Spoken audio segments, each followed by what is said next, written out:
pjesë e asnjë qeverie jetë shkurtër, kështu që ka refuzuar të bëhet pjesë e koalicionit edhe me lëvizjen vetëvendosje, por edhe me Partinë Demokratike dhe Aleancën për Ardhmërinë e Kosovës, të cilat së bashku me minoritetet mund të bënin 61 vota. Mirë po,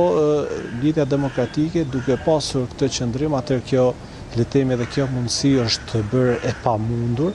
dhe prandaj edhe kreu i Partisë Demokratike Membri Krasniqi tha se nuk ka asnjë shumicë parlamentare në këtë moment dhe se këtë qëndrim do t'ja shpreh edhe presidentes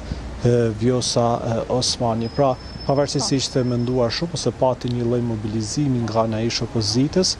me kalimin e javëve dhe muajve, kjo u zbeh kryesisht për shkak të qëndrimit të Lidhjes Demokratike, pa pjesëmarrjen e cilës është e pamundur të ketë një qeveri të opozitës, siç është quajtur. Po, dhe që do të thotë që partitë tashmë duan zgjedhje të parakoshme, të paktën është ky synimi i tyre në këto kushte, përderisa nuk ka një dakordsi, le të themi. Po, zgjedhjet e parakoshme tash po bëhen të pashmangshme, duket se edhe partitë vetë kanë filluar të bëhen gati për një tjetër palë zgjedhje pas këtyre të balotazhit që do të kemi me 9 nëntor, por mbetet të shohim vetëm nëse presidentja do të shfrytëzojë gjithë kohën e dispozicion, pra me datë 5 nëntor ajo supozohet të marrë një vendim,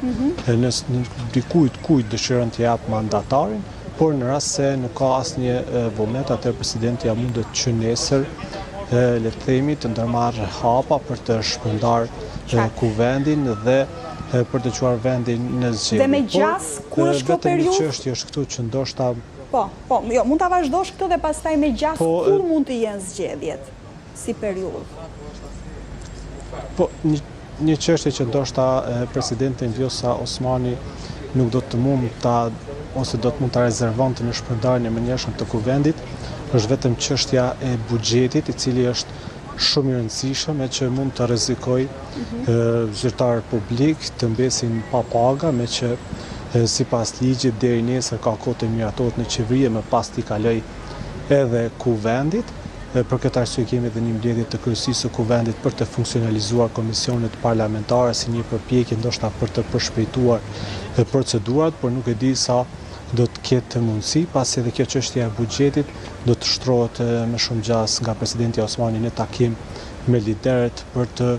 konsultuar se si mund të ketë një zgjidhje në mënyrë që vendi të mos hyjë në rrugë të pashkelura më parë dhe të mund të ketë një ngërç pastaj edhe me pagat edhe me mirë funksionimin